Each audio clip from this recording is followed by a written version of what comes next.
ఈ వీడియోకి ఈ టైటిల్ పెట్టింది ఎవరినో ఏదో తిట్టడానికి కాదు. అద్దంలో ఎన్నోసార్లు నా మొహం నేను చూసుకున్నప్పుడు నన్ను నేను తిట్టుకున్న మాట ఇది, తూ నీ బతుకు చెడా అని. ఈ వీడియోలో మన సొసైటీలో నేను చూసిన ఎన్నో అబ్జర్వేషన్స్, సమస్యలపైన నాకున్న పెర్సెప్షన్ అండ్ ఆ సమస్యలకు నా పరిష్కారాలు కూడా చెప్పబోతున్నాను.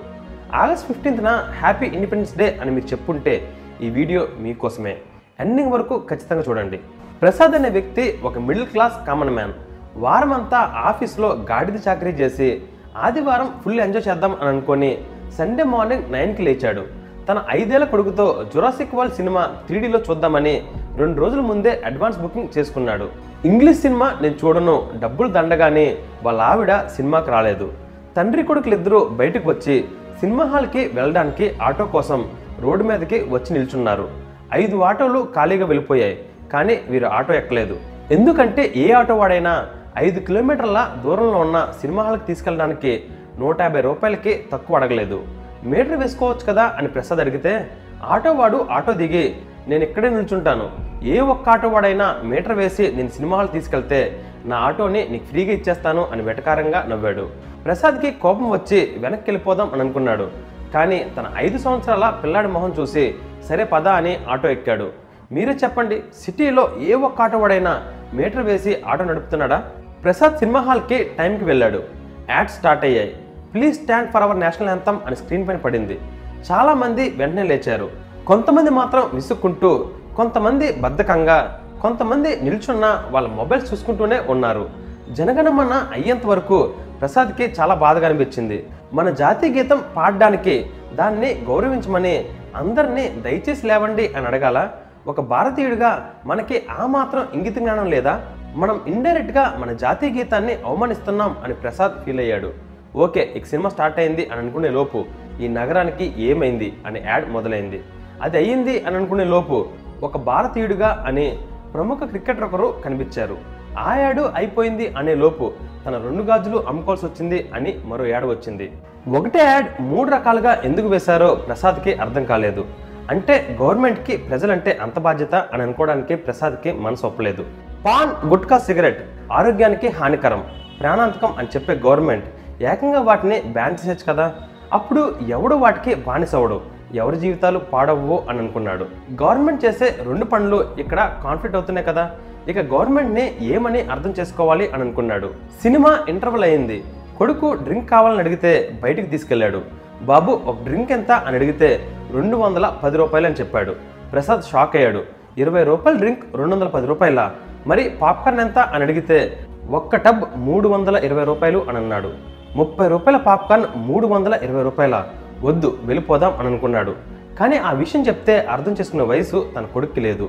కొడుక్కి డ్రింక్ కూడా కొనివ్వలేకపోతున్నాను అనే ఫీలింగ్ తట్టుకునే మనసు ప్రసాద్కి కూడా లేదు. తన మనసులో అవును, నేను చేతకని వాడినే, నువ్వు ఎంత చెప్తే అంత ఎదురు చెప్పకుండా అన్నీ మూసుకొని కొనేంత చేతగాని వాడిని అనుకుంటూ ఒక డ్రింక్ను కొని తన కొడుకు ఇచ్చాడు. సినిమా అయిపోయింది, కానీ సినిమా చూశాను అనే ఫీలింగ్ తనకు లేదు. ఎందుకంటే తన మైండ్లో ఏవేవో ప్రశ్నలు, ఆలోచనలు, అసహనంతో నిండిపోయింది. సినిమా అయిపోయాక ప్రసాద్ అక్కడ దగ్గరలో ఉన్న గుడికి వెళ్ళాడు. గుడికి బయట వరుసగా 2 వైపులా 20 మంది అడుక్కునే వాళ్ళు ఉన్నారు. ఎంతోమంది ధనవంతులు కారులో వచ్చి దేవుడి కోసం వేడివేడి ప్రసాదం, కానుకలు తీసుకొని అడుక్కునే వాళ్ళని పట్టించుకోకుండా లోపలికి వెళ్తున్నారు. కొంతమంది భక్తులు అడుక్కునే వాళ్ళకి 10 రూపాయలు నోట్ ఇచ్చి 2 రూపాయలు ఉంచుకొని మిగిలిన 8 రూపాయల చిల్లర ఇవ్వమని అడుగుతున్నారు. ఆ సేవ ఏంటో ప్రసాద్కి అర్థం కాలేదు. ఒక భక్తుడు ఒక అడుక్కునేవాడిని చూసి నీ కాళ్ళు చేతులు బాగానున్నాయి కదా, ఏదైనా పని చేసుకొని బతకచ్చు కదా అని విసుగుతో కూడిన ఒక ఎక్స్ప్రెషన్ ఇచ్చి చిరాగ్గా వెళ్ళిపోయాడు. వాడిచ్చే రూపాయి కోసం వీడి కాళ్ళు చేతులు తెగిపోయి 2 కళ్ళు పోయి మనుటెండల్లో చిరిగిపోయిన బట్టలతో రోజంతా ఉండాలి అని వాడి ఎక్స్పెక్టేషన్. ఫ్రెండ్స్, ఒక మోస్ట్ ఇంట్రెస్టింగ్ కథ చదివితే చాలు అది ఒక మనిషి జీవితాన్నే మార్చేస్తుందంటే మీరు నమ్ముతారా? కేవలం ఆ కథ మీ పిల్లలకి చదివి వినిపిస్తే చాలు వాళ్ళ జీవితానికి కావాల్సిన విలువలు నేర్చుకుంటారు అంటే మీరు నమ్ముతారా? మీరు జీవితంలో అనుభవిస్తున్నా లేక రాబోతున్నా ఎలాంటి సమస్యకైనా పరిష్కారం ఒక కథ చదివితే చాలు మీకు దొరుకుతుంది అంటే మీరు నమ్ముతారా? Yes, it's possible only with the greatest epic ever told in the history of mankind. It's the Mahabharata. ఈ కథ ఒక సూపర్ హిట్ మూవీ కన్నా 100 రెట్లు గొప్పగా ఉంటుంది. It's a challenge. విక్రమాదిత్య మాటలో రాసిన మహాభారతం పూర్తి కథ 2 భాగాలలో పుస్తకం ఇంకా ఈబుక్ రూపంలో అమెజాన్ ఇంకా 43 ఆన్లైన్ స్టోర్స్లో దొరుకుతుంది. ఈ పుస్తకం ప్రపంచవ్యాప్తంగా 54 భాషల్లో దొరుకుతుంది. లింక్స్ ఈ వీడియో కింద డిస్క్రిప్షన్లో ఇచ్చాను, వెంటనే ఆర్డర్ చేయండి. ఎందుకంటే ఇది కేవలం ఒక పుస్తకం మాత్రమే కాదు, ఇది నీ జీవితానికి కావాల్సిన గ్రంథాలయం. భక్తులు దేవుడికి ఒకరి తర్వాత ఒకరు కానుకలు ప్రసాదాలు సమర్పించి వెళ్తున్నారు. బయట అడుక్కునే వాళ్ళు లోపల దేవుడిని చూస్తుంటే ప్రసాద్కి మనసులో ఏమనిపించిందంటే 3,30,000 మంది దేవుళ్ళు మన భారతదేశంలో సంపదని ప్రసాదాల రూపంలో తినేస్తుంటే పాపం పేదవాడికి తినడానికి ఏం మిగులుతుంది అని. ఒక్కరోజైనా గుడిలోకి వచ్చే ప్రసాదాలు కానుకల్లో సగం పేదవాళ్ళ కోసం ఇవ్వమనండి. మన దేశంలో ఆ రోజు ఏ ఒక్కడు ఆకలితో పడుకోడు. కానీ అది మనం చెయ్యం. ప్రసాద్ అడుక్కునే వాళ్ళలో ఇద్దరికి చెరో 100 రూపాయలు ఇచ్చి భోజనం చేయమని చెప్పాడు. అప్పుడు వాళ్ళు నువ్వు దేవుడివయ్యా అని ప్రసాద్ కాలు మొక్కారు. ఆ గుడికి వచ్చిన వాళ్ళంతా భక్తుల్లా వచ్చి దేవుడికి ప్రసాదం పెట్టి భక్తుల్లా తిరిగి వెళ్ళారు. కానీ ప్రసాద్ మాత్రం భక్తుల్లా వచ్చి దేవుడిలా బయటికి వెళ్ళాడు. మళ్ళీ ఆటో ఎక్కి తన ఇంటికి వెళ్తుంటే తను వెళ్లే దారిలో రైల్వే గేట్ పడింది. ట్రైన్ తన కళ్ళ ముందు పాస్ అవుతుంది. ఆ ట్రైన్కి 16 బోగీలు ఉన్నాయి. మధ్యలో ఉన్న 14 బోగీలు ఖాళీగా ఉన్నాయి. అవి రిజర్వ్డ్ బోగీలు. వాటిలో చాలా సీట్లలో జనాలు కూడా లేరు. మొదట చివర ఉండే 2 బోగీలు మాత్రం జనరల్ బోగీలు. దానిలో బాత్రూంలో కూడా నిలబడడానికి ప్లేస్ లేదు అన్నట్టుగా ఉంది. ఒక చిన్న నోట్లకు వేసుకుంటే మన దేశంలో 90% middle class and poor people ఉన్నారు. డబ్బున్న వాళ్ళు కేవలం 10% ఉన్నారు. అలాంటప్పుడు జనరల్ బోగీలు ఎక్కువగా ఉండి రిజర్వ్డ్ బోగీలు తక్కువగా ఉండాలి కదా. లేదా జనరల్ అండ్ రిజర్వ్డ్ బోగీలు 2 సమానంగా ఉండాలి. పేదలంతా ఒకటే బోగీలో కుక్కలా చావండి అని అంటే ఎలా అని ప్రసాద్ బాధపడ్డాడు. ఇవన్నీ చూసిన తర్వాత తన బీపీ 120 ఉండాల్సింది 240 అయింది. బయట సమాజంలో ఫ్రస్ట్రేషన్ అంతా చూపించడానికి తేరగా ఇంట్లో ఒక వ్యక్తి ఉంటుంది కదా, అదేనండి భార్య. ఇంటికి వచ్చి ప్రతి చిన్న విషయాన్ని విసుక్కుంటూ తన ఫ్రస్ట్రేషన్ అంతా తన భార్య పైన చూపించడం మొదలుపెట్టాడు. ఆడవాళ్ళు ఏమైనా తక్కువ తిన్నారా? కేవలం 4 మాటలు ఆమె మాట్లాడి 120 నుండి 240కి పెరిగిన ప్రసాద్ బీపీని 240 నుండి 480కి పెరిగేలా చేసింది.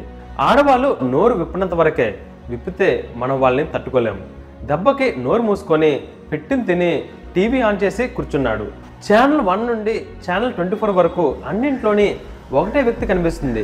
ఎవరని చూస్తే ఎవరో ఫ్రీ రెడ్ అంట. కాస్టింగ్ కోచ్ మీద తను చేస్తున్న రెవల్యూషన్ చూపిస్తున్నారు.